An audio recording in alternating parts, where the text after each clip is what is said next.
dicho que íbamos a tratar y estaba analizando un poquito acerca de esto y creo que es sumamente importante que lo entendamos porque la verdad es que como responsable ante Dios de la enseñanza que se les imparte a ustedes cada domingo, creo que es importante que se traten estos temas porque son de mucha bendición para cada uno de nosotros.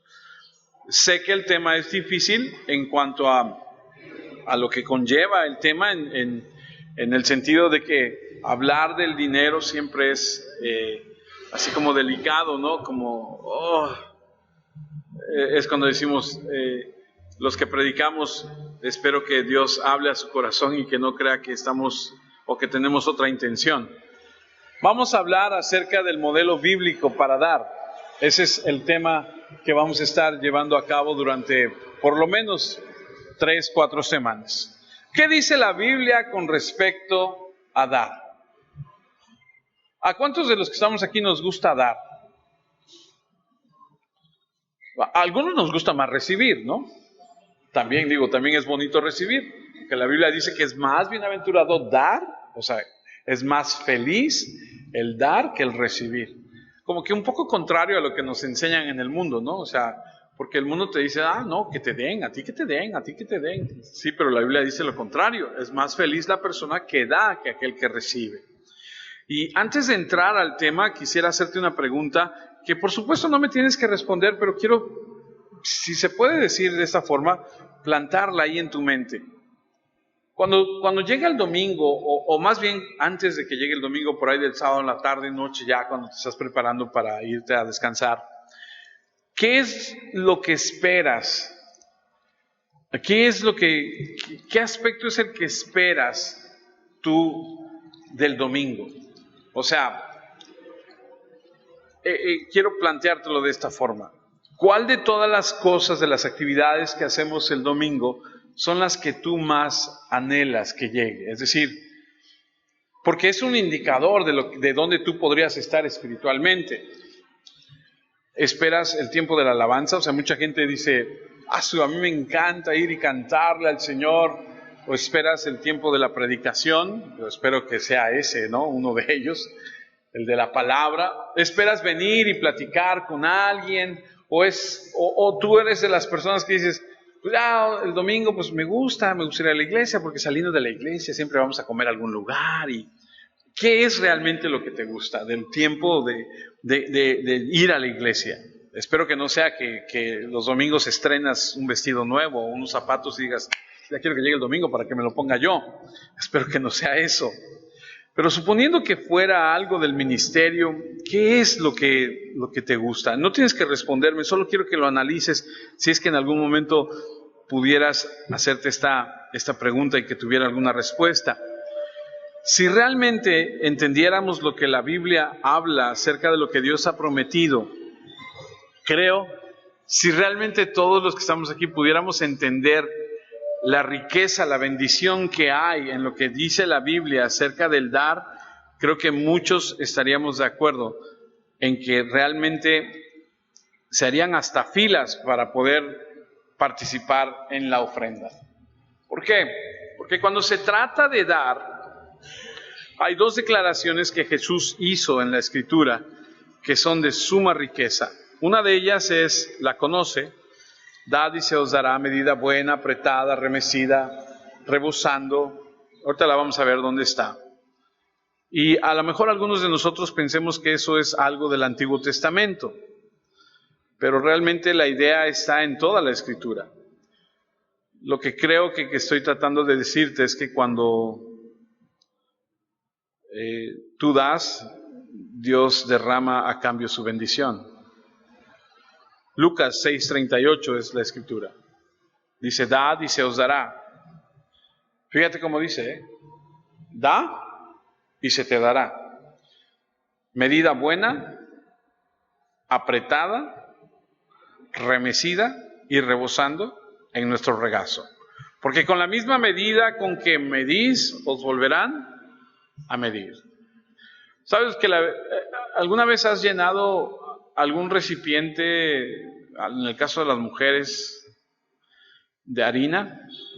o de algún tipo de, ¿qué se llama? De grano, que le echas y lo mueves y hasta le pegas tantito para que se vaya sentando, o el bote del azúcar, ¿no? Yo me acuerdo mucho que comprábamos, seguimos comprando la bolsa del azúcar, ¿no? De 2 kilos. Mi esposa tiene en casa de ustedes ahí un recipiente donde vaciamos, y siempre que vaciamos el azúcar la sacudimos, le pegamos tantito para que medio se acomode y siempre se hace un espacio. Eso es lo que está diciendo la Biblia. Cuando tú das, no se te regresa igual, ¿eh? Cuando tú das, la Biblia dice que cuando se te regresa, Dios le hace así, la sacude, la aprieta bien y hasta rebosando, ¿no? Cuando Él te regresa.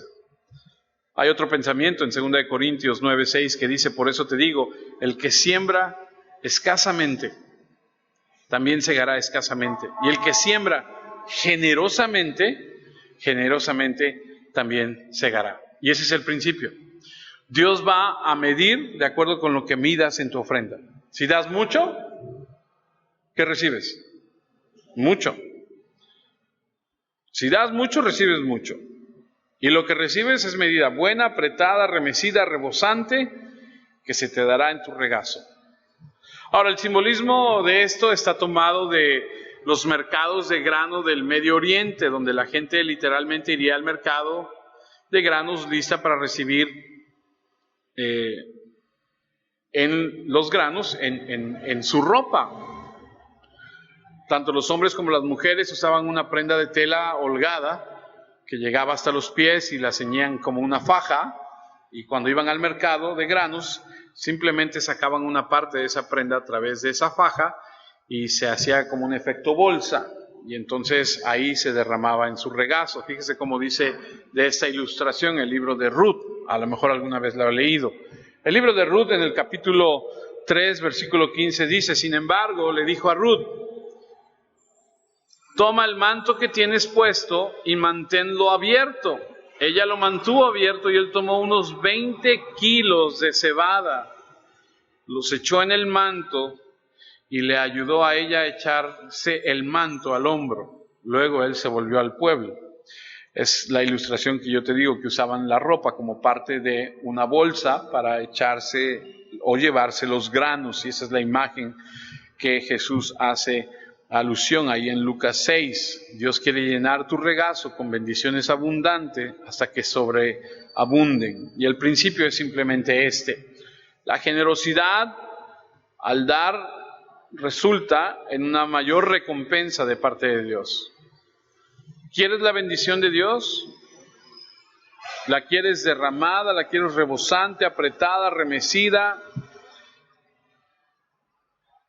Lo que hay que hacer para la ruta más directa a la bendición de Dios es dar. Y no sé si usted recuerde, pero les dije que íbamos a estar estudiando en el libro porque toda esta enseñanza está basada en 2 Corintios capítulos 8 y 9, a donde Pablo recoge la ofrenda para llevarla a Jerusalén a los hermanos que están en mucha necesidad.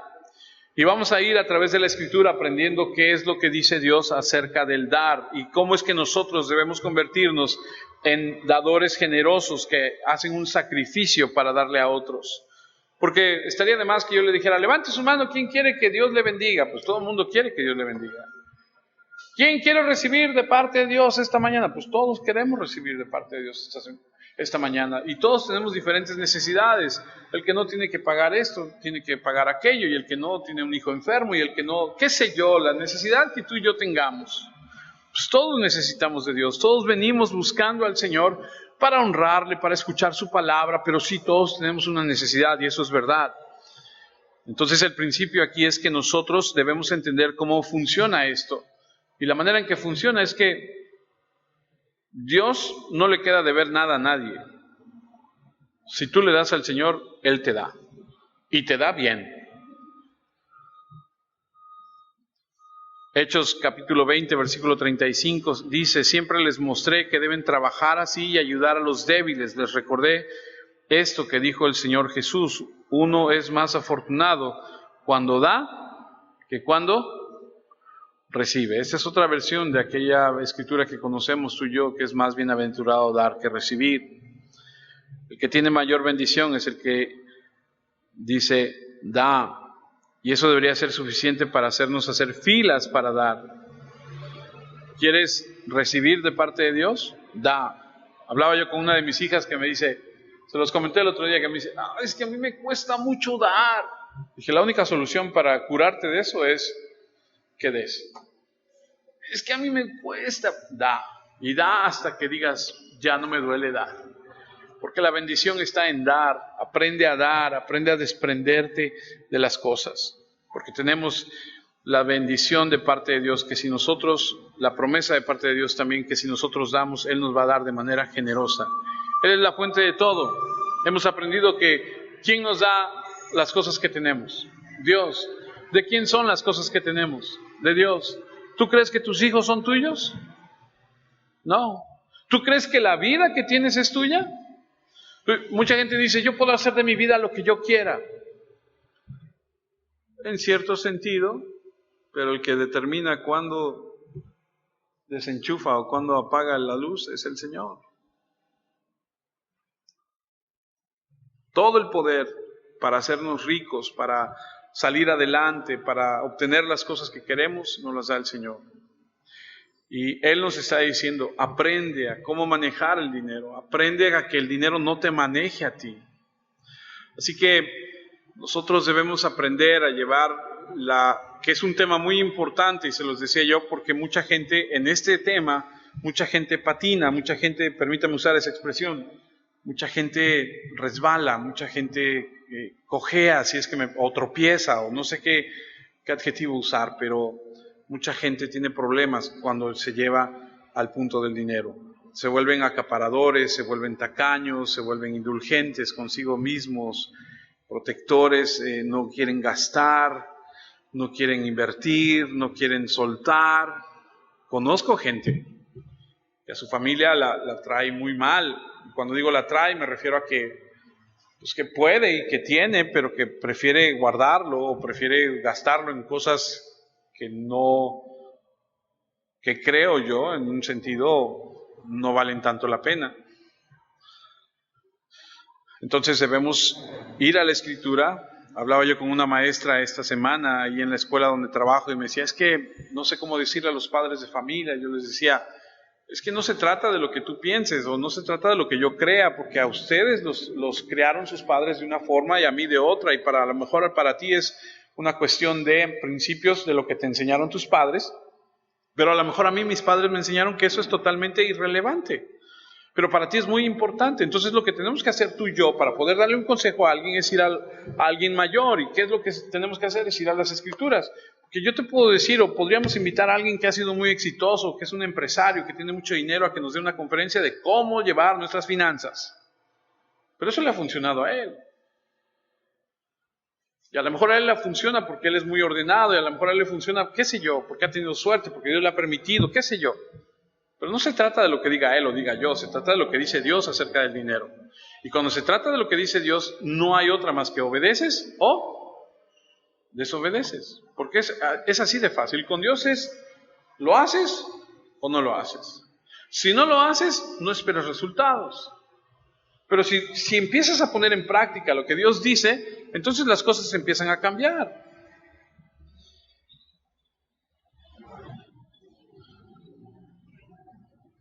Entonces tenemos que confiar y tenemos que obedecer, porque son dos claves que necesitamos entender.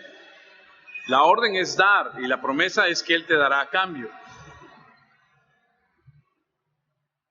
Es una cuestión de creer. Lucas 6:38, otra vez.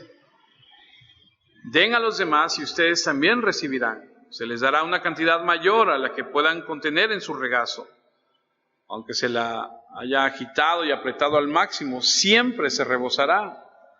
Porque con la misma medida que ustedes midan a los demás, Dios los volverá a medir a ustedes. Y dice, den. Así que es una cuestión imperativa, es una orden. Entonces, si la orden es dar, el no dar es desobediencia. No sé si me explico. Es un pecado en contra de Dios. Pero es que dices, pero es que ¿cómo le voy a dar? ¿Cómo voy a dar si no tengo? Es que nada más tengo, lo poquito que tengo, o sea, ¿cómo le hago? ¿No le ha pasado? Que de repente dices, pero ¿cómo si nada más tengo 3 y si le doy 1 me quedo con 2 y tengo que pagar 1,5, entonces me quedo con medio?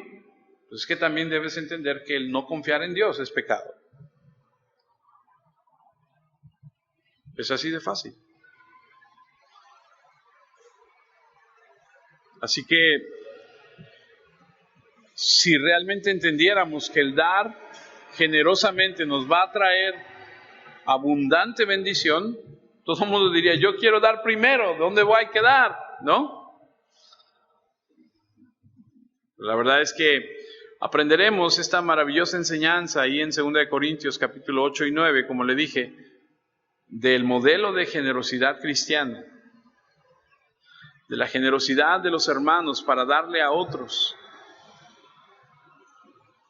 Recuerda que en el libro de los Hechos, cuando la iglesia de Cristo nace, en el tiempo de los Hechos, nace en el día del Pentecostés, cuando baja el Espíritu Santo y empiezan a hablar en lenguas, y la gente se convierte. Ese día se convierte en 3,000 personas.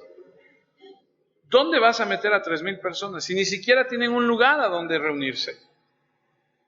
Nosotros tenemos este lugar, que pagamos una renta por este lugar, y que Dios nos permite abrir las puertas cada domingo, venir y sentarnos y disfrutar. Si hace calor, prendemos los ventiladores.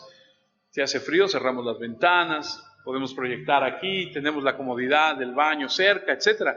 Ellos no tenían eso, ellos tenían que reunirse al aire libre y de repente se reúnen 3,000 personas. Ahora, quiero darte un poquito de contexto de lo que la Biblia enseña acerca de esto, de dar y de aprender a tener el mismo corazón de los demás, una generosidad cristiana. ¿Por qué?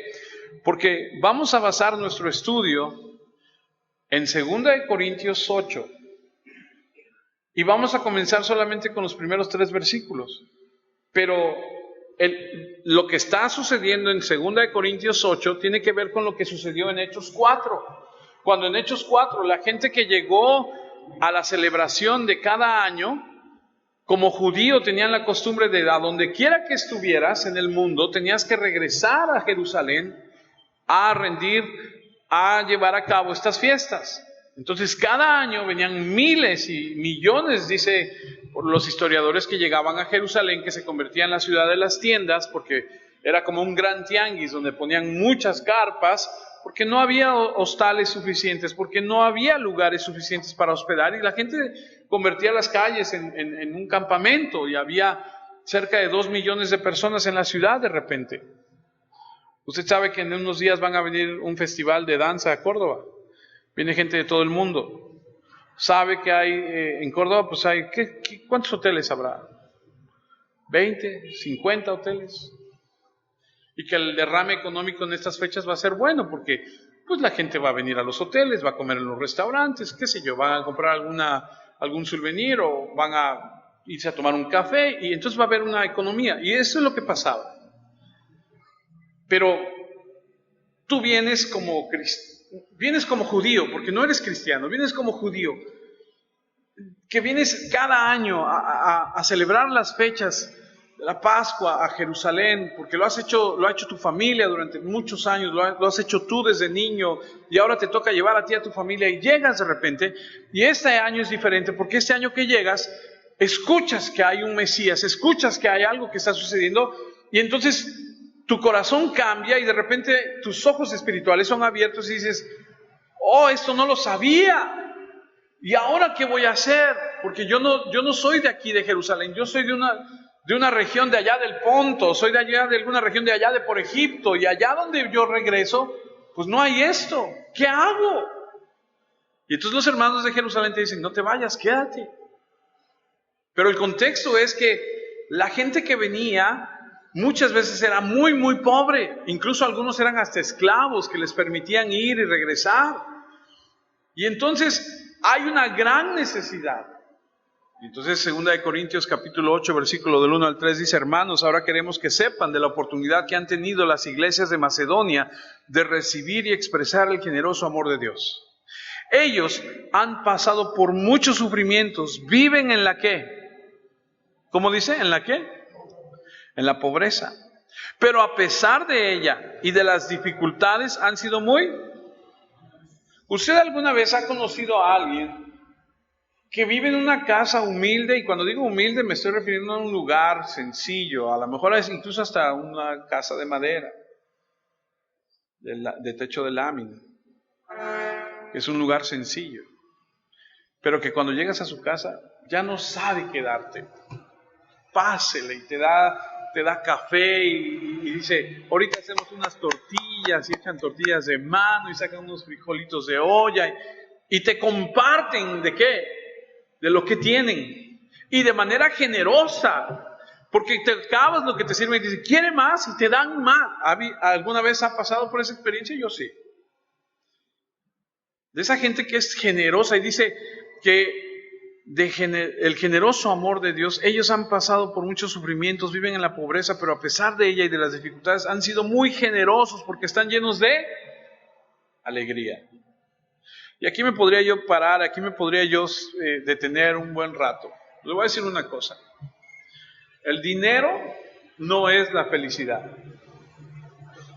Porque usted y yo sabemos que cuando tienes dinero, produce felicidad momentánea, o alegría, o te da cierta satisfacción momentánea, donde dices: ay, ahora tengo un poquito más de dinero, ¿por qué no nos vamos a sentar a comer algo? Ya no lo merecemos, ¿no? O ¿por qué no le compras una pizza a los niños? Pues ya tiene rato que no se comen una pizza. Pobrecitos mis hijos, vamos a comprarles una pizza, ¿no? Y los niños: vamos a comer pizza, y ya, es una fiesta para ellos. ¿Se acaba la pizza? Y se acabó la felicidad. Porque dura un momento nada más.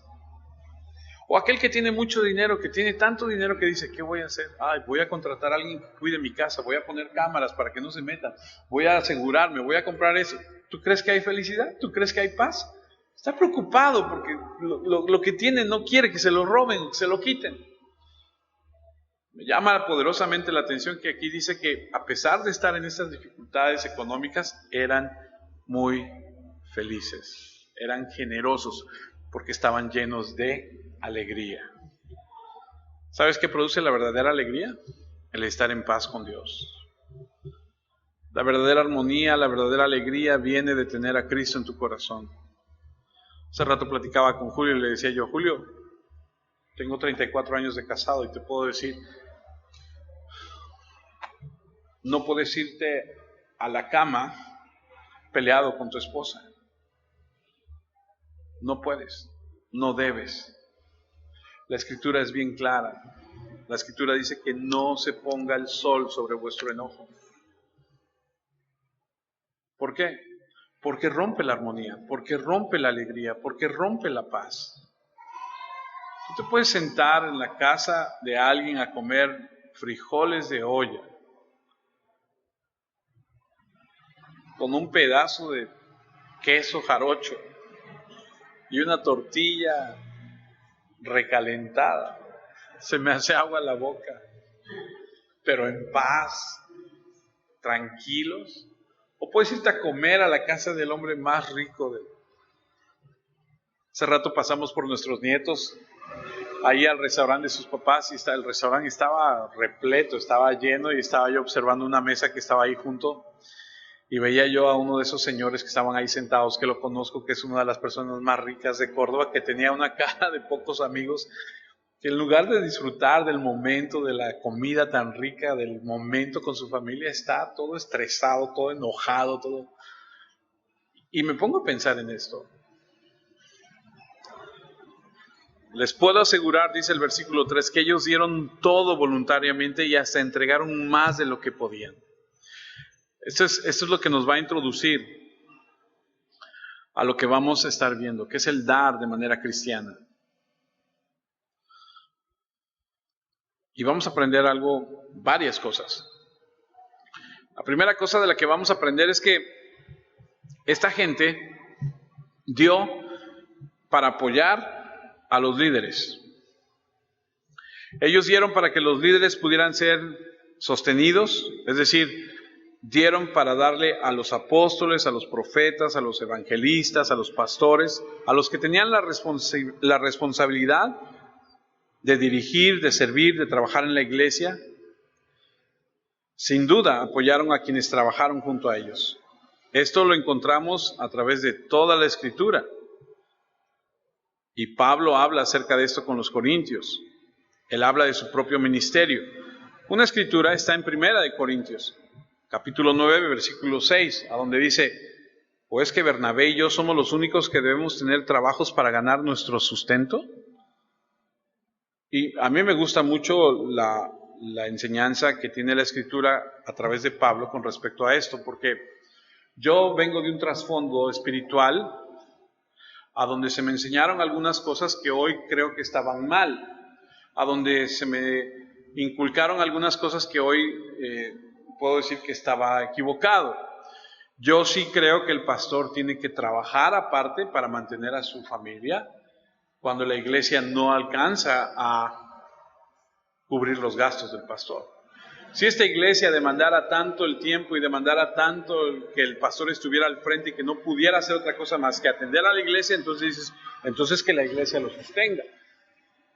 Pero no es así. Entonces el pastor tiene que trabajar, sí, pero la escritura sí marca que se le debe dar sustento. Mire, 1 Corintios 9:8.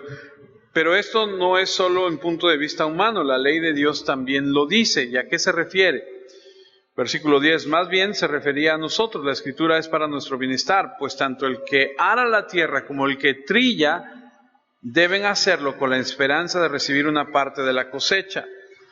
Continúa el versículo 11 y 12, así como nosotros hemos plantado semillas espirituales en ustedes, ¿es mucho pedir que cosechemos cosas materiales? Si otros reciben sustento de ustedes, más derecho tenemos nosotros.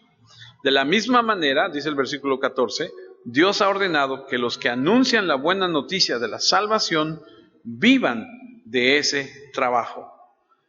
Les recuerdo que en el Antiguo Testamento los sacerdotes vivían del diezmo que daba el pueblo.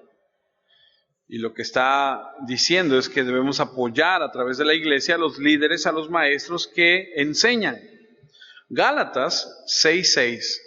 El que está aprendiendo el mensaje de Dios debe compartir lo que tiene con el que le está enseñando. Ese es un principio bíblico. Ahora, debo hacer una pausa aquí. Si usted cree que yo lo estoy predicando para que usted me dé, esa no es la intención. Porque usted sabe, como se lo he dicho en otras ocasiones, lo que nosotros juntamos en esta iglesia, y Dios lo sabe, apenas si alcanza para pagar la renta. Nosotros no vivimos de esto, nosotros no predicamos para que usted nos dé. Le estoy enseñando un principio que dice la Escritura, para que usted entienda qué es lo que la Escritura enseña acerca del dar, del ser bendición para otros. Llegará el momento donde a lo mejor usted dé y haya el suficiente dinero para decir, vamos a apartar esto para que paguemos la renta, paguemos la luz y lo que se tenga que pagar, y hay tanto dinero más a la semana que el pastor puede tomar y puede disponer para que sea parte también para él, como sucedía al principio. Al principio así era, porque no tenía yo un trabajo. Después entré a un trabajo muy bueno y dije, renuncié a eso, dije, no necesito más eso, la iglesia no necesita darme. Y el punto es que la enseñanza es para que usted entienda que la bendición está en el dar. 1 Timoteo 5:17, que los ancianos líderes que dirigen bien la iglesia reciban doble honor, sobre todo los que trabajan mucho anunciando el mensaje y enseñando.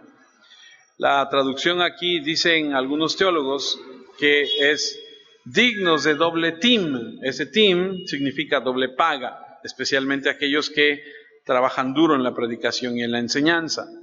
¿Por qué? Porque todo trabajador es digno de un salario. No somos asalariados, pero sí podríamos recibir algo. Pero el punto no es predicar para que usted me dé a mí, el punto es que usted sepa lo que dice la Escritura con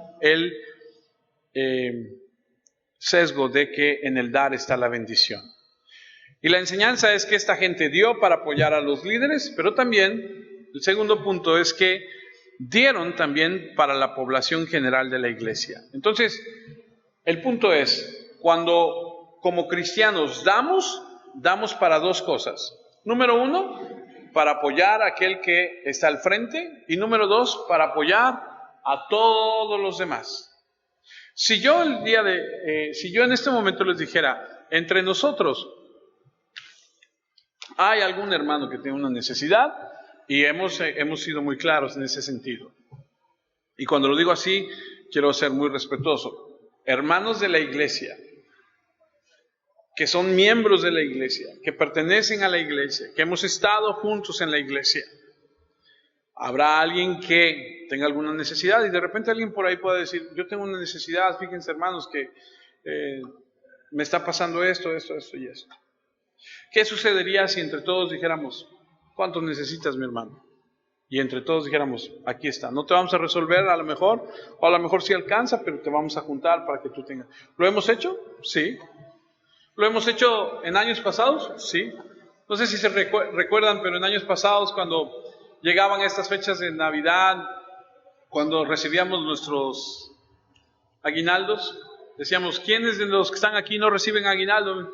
Oh, pues yo no recibo aguinaldo. Pues de todos los que recibimos aguinaldo vamos a levantar una ofrenda especial, y esta ofrenda especial va a ser para darle a aquellos que en estas fechas, por la naturaleza de su vida, de su trabajo, no reciben un aguinaldo. Y entonces juntábamos 5, 10, y entonces decíamos, juntamos 10, ¿cuántos hay? No, pues hay 3, no, pues les toca 3 a cada quien, ¿no? Y lo repartíamos y todos nos íbamos con algo para celebrar la Navidad, porque hay veces que llegan estas fechas y no tiene uno para celebrar una cena. ¿Te acuerdas? Nos ha pasado.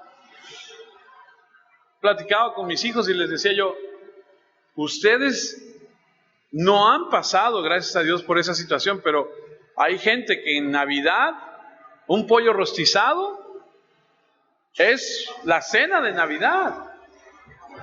Unos sándwiches de jamón es una cena de Navidad que valoran mucho porque no se da normalmente. Y como a veces de nosotros o nuestros hijos dicen, ay, jamón de sándwich de jamón, uy, no, ya no quiero. Y bueno, así nos ha pasado, ¿no? Pero en segundo lugar, entonces, damos para suplir la necesidad de la gente que está en las iglesias, apoyando al necesitado. Es un aspecto importante de la iglesia primitiva, porque siempre va a haber gente con necesidad, siempre va a haber huérfanos, siempre va a haber viudas, siempre va a haber gente que tiene necesidad y gente a la que podemos apoyar. 1 Timoteo 6:18 dice Pablo a Timoteo, diles que hagan el bien, y le habla a los ricos, que se hagan ricos en buenas obras, que den con alegría y que estén dispuestos a compartir. Había una gran necesidad de compartir, había mucha gente en la iglesia que tenía necesidad, gente pobre. Así que aprendemos que la Biblia, el modelo bíblico es en dos aspectos, darle a los ministros, al liderazgo y apoyar a la gente en necesidad. Esa es básicamente la razón por la que la iglesia primitiva daba.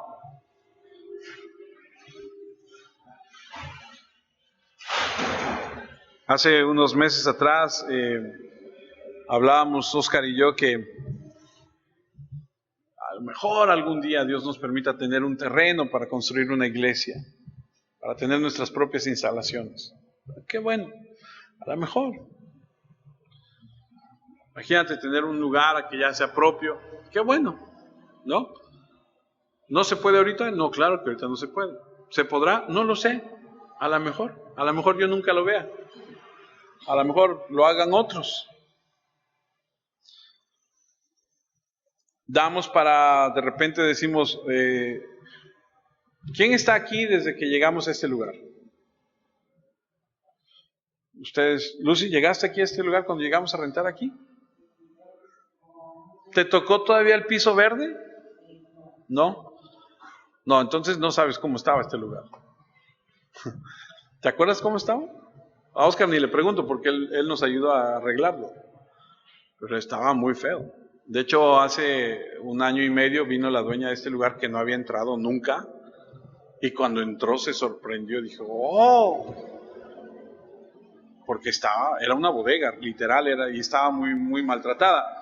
¿Y por qué lo menciono? Porque de repente hacemos una colecta y decimos, ¿saben qué? Necesitamos o queremos pintar, ¿no?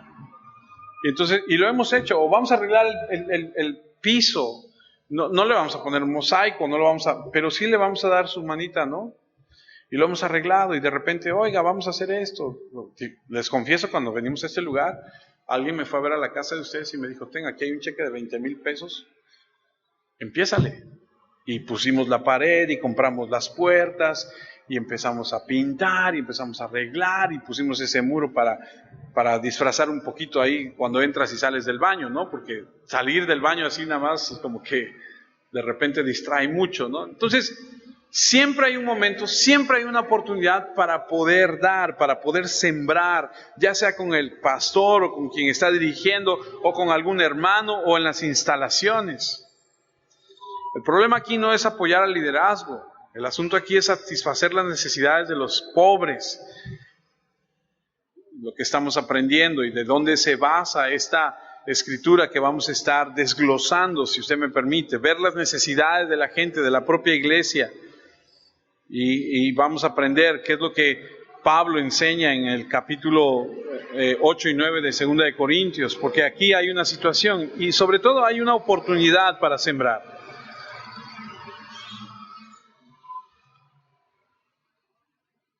La iglesia que estaban haciendo, había mucha necesidad, mucha gente pobre. Y la causa número uno es que la población eran peregrinos, como les comenté hace un momento, ¿no? Venían a celebrar las fiestas judías, se quedaron, muchos ya no regresaron, muchos se quedaron, y entonces había una situación. Imagínate tener de repente, el día de Pentecostés, 3,000 nuevos miembros. O sea, es un problema. Si vamos a suponer que un día salgamos a predicar la palabra y que ese día se conviertan 500 personas y que todos digan, wow, se convirtieron 500 personas. Sí, nada más que va a ser una bronca, ¿dónde las metemos? O sea, es un buen problema. Pero en este caso, un día se convierte en 3,000 y a los pocos días se convierten 5,000 hombres. Hombres. Asumamos que la mitad está casado. Ya no hablamos de 5,000, ya hablamos de 7,500 personas. Y si hablamos que de esos 2,500 que están casados tienen un niño, por lo menos, ya estamos hablando de ¿cuántos? ¿De 10,000 personas? O sea, hay un problema real, pero a eso le vamos a sumar que entre toda la gente que se está convirtiendo, que está llegando, hay unas viudas que el judío sabe que tiene que atender a los padres, porque es una enseñanza muy buena de los judíos. Ellos saben que cuando el padre, la madre ya está grande, los hijos se hacen cargo de ellos. No es como la cultura mexicana, que ahí está la mamá que ya apenas si puede, y ¿qué necesita mi hijo? Y el otro está fuertote y está grandote, y ahí está la mamá dándole a él, en lugar de que él le dé a la mamá o a papá. Perdón, pero así es. En esa cultura es al revés. Ellos cuidan de sus padres. Y entonces hay varias viudas entre ellos. Y hay un problema, porque hay muchas viudas a las que se les está dando de comer, porque el problema es este. El problema con los líderes, los apóstoles, dicen, oye, tenemos tantas personas que vienen a la reunión, pero hay que darles de comer. Ok, denles de comer. Ok, empiezan a distribuir la comida y se las dan. De repente por ahí surge alguien y dice, oiga, hay un problema, porque a las viudas que no son judías o que no son de la ciudad de Jerusalén, se les están olvidando darles de comer. Y entonces dicen, ¿Sabes qué? Nosotros no podemos atender a las personas, hacer la comida, repartir la comida y preparar el mensaje. Entonces vamos a pedirle a 7 varones que vamos a escoger para que ellos se hagan cargo. Y entonces ahí nace la ayuda, ahí nacen los diáconos, ahí nacen las personas que ayudan a los apóstoles. De ahí sale Esteban y de ahí salen los demás que hemos platicado. O sea, hay una situación ahí. Y a lo que voy es que muchos eran peregrinos y que estaban ahí y se habían quedado. Y lo interesante de todo esto es que dentro de esta situación que están viviendo, los hermanos de la iglesia, y ahí es a donde aprendemos lo que dice el libro de los Hechos, ¿no? Empiezan ellos a vender sus propiedades, a vender lo poco que tenían para traerlo, para darle a todos, para que todos tengan. Y no se trata de que al rato digamos, vende tú tu carro, tú vende tu coche, yo vendo mi coche, lo juntamos y nos tocó, lo repartimos entre todos. No estoy hablando de eso. Lo que estoy diciendo es que traían para cubrir la necesidad de alguien. Alguien tiene necesidad, sí, fíjate que la familia tal se le enfermó su bebé y no tienen con qué llevarlo al doctor. Hay que llevarlo al doctor, hay que comprarle la medicina, hay que atender esa situación. Fíjate que aquí él se quedó sin trabajo y no ha encontrado y no tiene, pues hay que proveerles para que tengan una semana más de comida. Y así era como se funcionaba eso. Cubrían las necesidades de todo. Esa es la bendición de dar. A eso es a lo que estamos llamados a. Y yo sé que lo hemos practicado, yo lo sé. Lo hemos vivido, lo hemos puesto en práctica, pero tenemos que recalcarlo y tenemos que seguir hablando de esto. Dice Santiago 2:5, escuchen mis estimados hermanos, Dios eligió a los pobres del mundo para hacerlos ricos en la fe. Ellos recibirán de herencia el reino que Dios prometió a los que aman. Es curioso porque Dios bendice a los demás a través de la gente que no tiene tanto. Porque no vemos aquí gente rica diciendo, ¿cuánto es? No, yo le pago, no te preocupes. No, aquí ¿sabes qué es? Entre todos, aunque no tenían mucho, aunque eran considerados pobres, se juntaban y se cubría la necesidad. Hace 30 años atrás, hablaba yo con una persona que usted y yo conocemos, de otro lugar, y me decía, y Dios está de testigo que no miento, nosotros no le predicamos a los pobres, nosotros le predicamos a los ricos. Lo que queremos es gente rica en la iglesia, no gente pobre. Y ahora pienso y digo, o sea, no está mal predicarle el evangelio a toda persona. Lo que está mal es decir, a esos no y a estos sí. Eso es lo que está mal. Y ahora veo que la iglesia está llena de gente pobre, pero generosa. Gente que aun cuando no tiene, lo poco que llega a tener dice, yo te lo voy a compartir, mi hermano, con todo mi corazón. ¿Y qué bendición hay en eso? Una riqueza. Por eso, 1 Corintios 1:26 dice, ahora fíjense, hermanos, según las normas humanas, no hay entre ustedes, muchos sabios, tampoco muchos que tengan influencias, ni que pertenezcan a familias importantes, pero a pesar de todo, Dios los ha llamado. Pero Dios prefirió usar las tonterías de este mundo para avergonzar a los sabios y prefirió usar a los débiles de este mundo para avergonzar a los poderosos.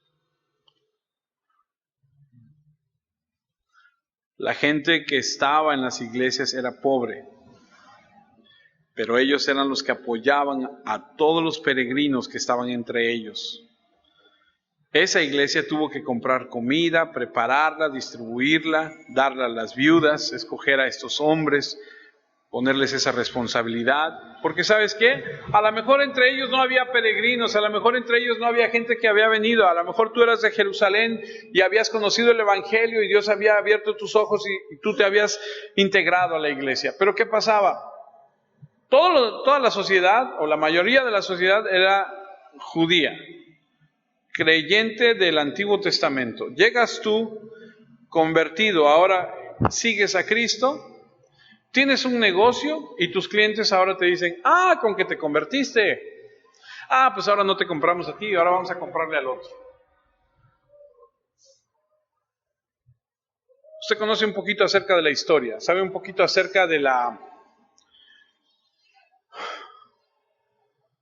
historia de los Estados Unidos en los años 50, finales de los 50, principios de los 60, los afroamericanos en Estados Unidos, cuando empezaron a levantar la voz de que querían igualdad, hubo un pueblo en Estados Unidos que dijo,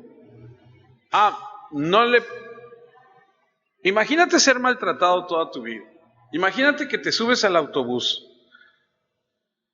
y que no te dejan sentarte donde tú quieres, sino que te dicen, tú vas hasta atrás porque eres negro. Un día una mujer de apellido Parker dijo, ya me cansé, y se sentó donde ella quiso. Se paró el chofer del camión y le dijo, tú no vas aquí, tú vas hasta allá atrás. Y ella dijo, ¿sabes qué? He tenido un mal día, no me voy a mover, aquí me quedo. Ya te pagué mi pasaje, aquí me quedo. Eso trajo una revolución que no tiene usted una idea.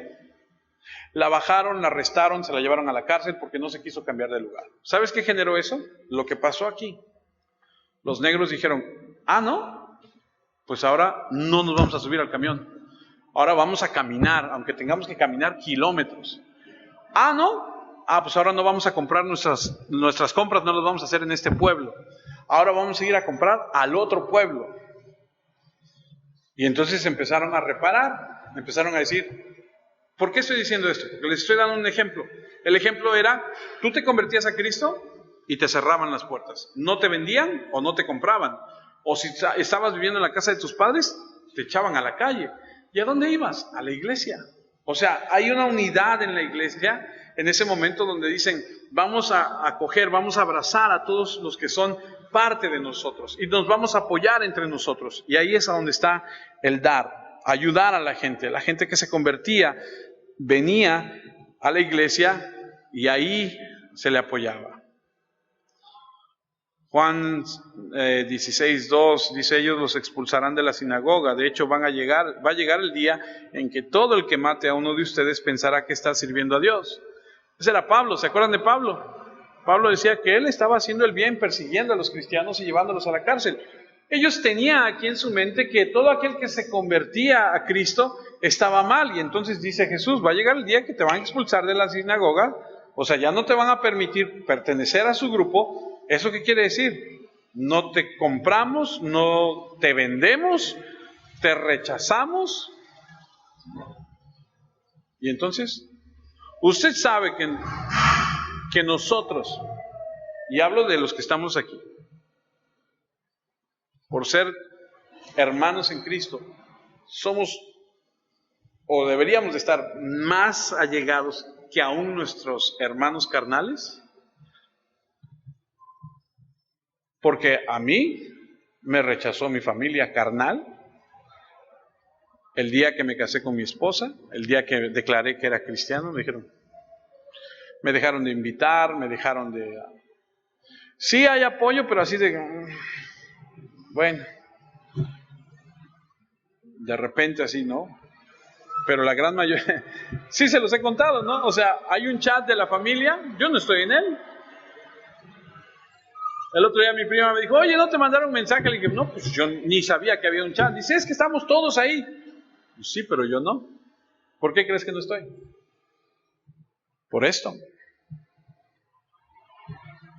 Pero yo tengo otro chat, donde está Oscar, donde está Carlos, donde está Juan, donde está el buen Rafa que se fue a Monterrey. Ahí estoy yo.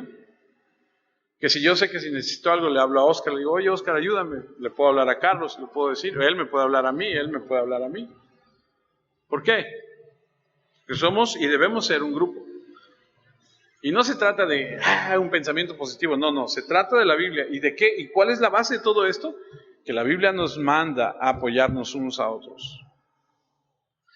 Mateo 19:29 dice, todos los que dejaron casas, hermanos, hermanas, papá, mamá, hijos o tierras por mi causa, recibirán 100 veces más y heredarán la vida eterna.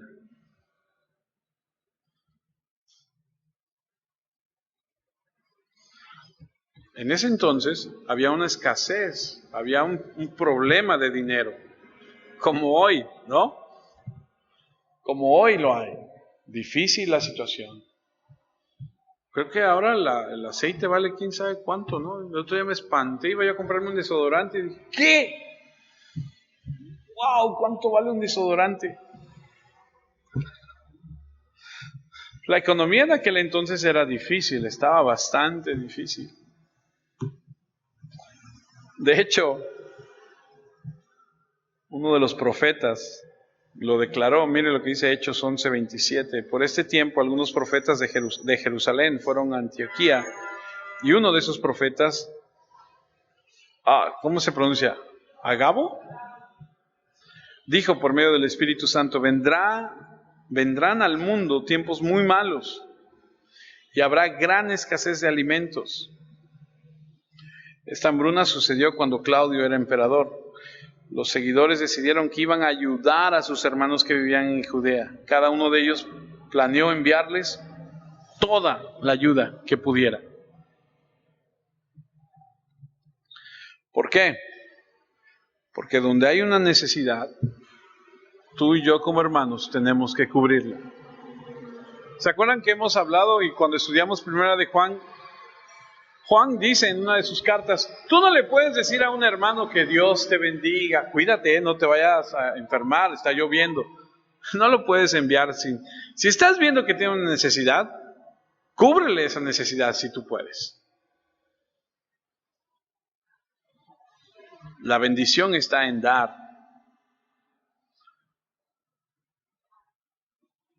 Deuteronomio 15, versículo 7 dice, si hubiera un pobre entre tus hermanos en una de tus ciudades en la tierra que el Señor te da, no serás egoísta y no te negarás a ayudarle, serás generoso con él y le prestarás lo que necesite. Asegúrate de que ningún pensamiento malvado entre en tu mente diciéndote, el séptimo año, el año de perdonar las deudas está cerca.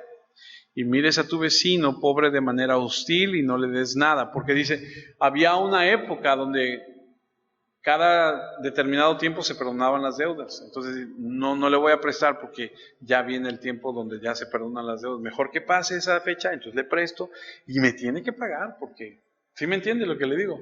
Entonces, no vaya a ser que estés pensando mal. Fíjate cómo el Señor nos conoce. Y mires a tu vecino pobre de manera hostil y no le des nada, pues él se quejará de tu conducta ante el Señor y se te encontrará culpable de pecado. Deberás ser generoso con él y tu actitud deberá ser amistosa cuando lo ayudes. Ese es otro punto. Ten, ya vete. Que así somos también. No, tiene que ser bien, de corazón. Deberás ser generoso con él y tu actitud deberá ser amistosa cuando lo ayudes, porque por este acto el Señor tu Dios te bendecirá en todo tu trabajo y en lo que hagas. Luego el versículo 11 dice, siempre habrá gente pobre en la tierra, así que te ordeno, ¿cómo dice? Sé generoso con tus hermanos, los pobres y necesitados de la tierra. Primera de Juan, aquí está, capítulo 3, versículo 16. Sabemos lo que es el verdadero amor, porque Cristo dio su vida por nosotros. Entonces nosotros también debemos dar la vida por nuestros hermanos. Pero si alguien es rico y ve a su hermano en necesidad y no siente el deseo de ayudarlo, ¿cómo puede vivir el amor de Dios en él?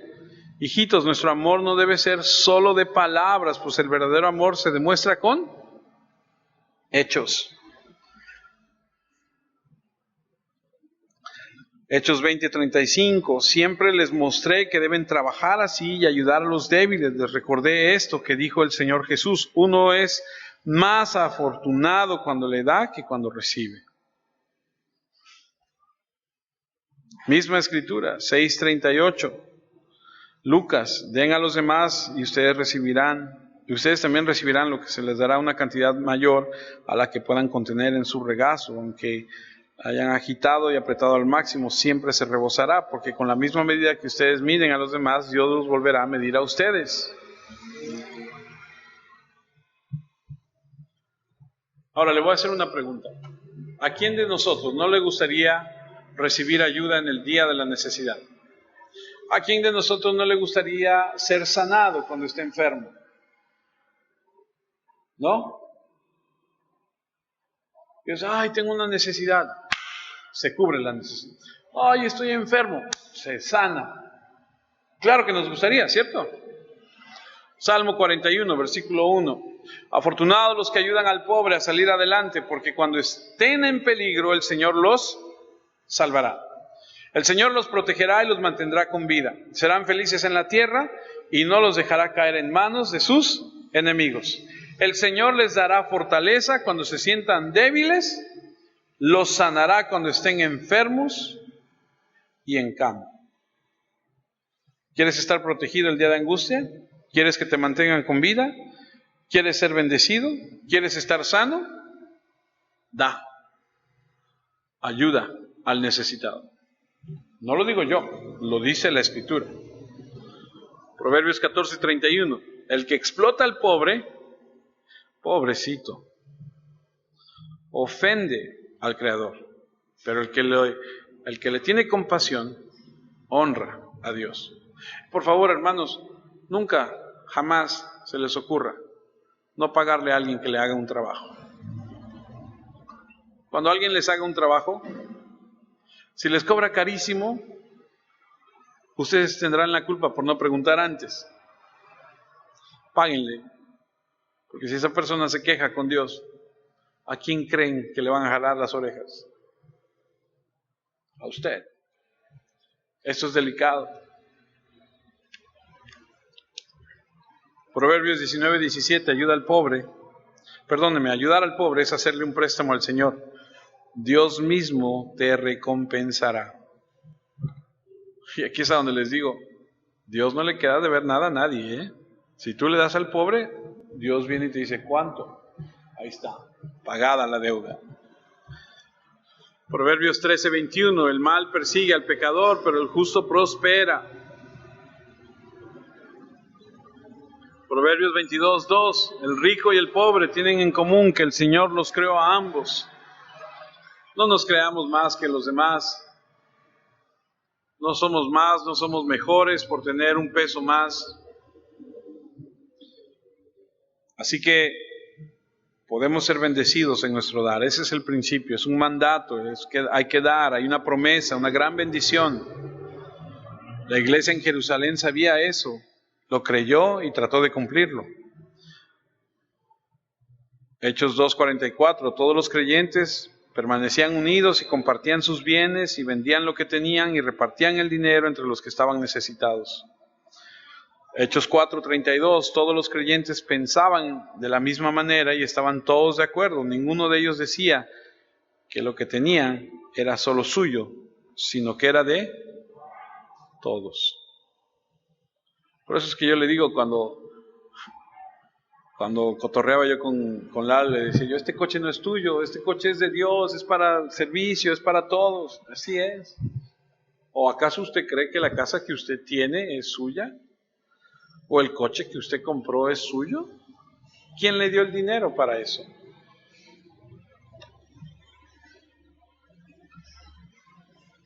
Tenían todas las propiedades en común para ellos. No significaba que lo dividieran todo por igual. No. Pero era, si alguien tiene una necesidad, vamos a cubrir esa necesidad. Hechos 4:34, en el grupo no había ningún necesitado porque vendían sus tierras y sus casas, traían el dinero de la venta. ¡Wow! Eso es increíble. Eso es amor. Y ahí está la bendición. Si Dios permite, seguiremos hablando acerca de varias cosas, pero eso va a ser la próxima semana. Hablaremos acerca de que cuando demos o damos, nos parecemos a Cristo. El dar es el deseo de un espíritu regenerado. El dar es la respuesta compasiva a la necesidad. El dar es honorable ante Dios y los hombres. Y dar es una prueba de amor. Vamos a empezar a ver el modelo de la ofrenda cristiana, si Dios nos da vida y nos permite el próximo domingo. Oremos. Padre, te damos gracias por la oportunidad que nos das de escuchar tu palabra. Te agradecemos mucho todo lo que nos has dado. Gracias por enseñarnos que lo que tenemos nos lo has dado tú. Gracias por enseñarnos que lo que tenemos no es para nuestro deleite personal solamente. Gracias por enseñarnos que tú no quieres que vivamos en pobreza, necesitados, angustiados. Gracias por enseñarnos que entre nosotros debe haber un amor a tal grado que nos duela cuando uno de nosotros esté en necesidad. Gracias por enseñarnos que lo que nos has dado lo podemos usar para bendecir a otros. Permítenos vivir tu palabra. Permítenos ser enriquecidos por tu palabra, por obedecer tu palabra, por vivir tu palabra. Que de nuestro corazón sea desarraigado, Señor, desde la raíz todo sentimiento de egoísmo, todo sentimiento, Señor, contrario a tu palabra, a lo que hemos aprendido, a lo que hemos escuchado. Trata con cada uno de nosotros en las diferentes formas, en las diferentes áreas de nuestro corazón, de nuestra vida, en este sentido. Muchas gracias porque tú eres justo, fiel, bondadoso, misericordioso, porque tienes cuidado de cada uno de nosotros. Te pido que bendigas a cada persona aquí en sus trabajos, en todo lo que le has dado, y les prosperes. En Cristo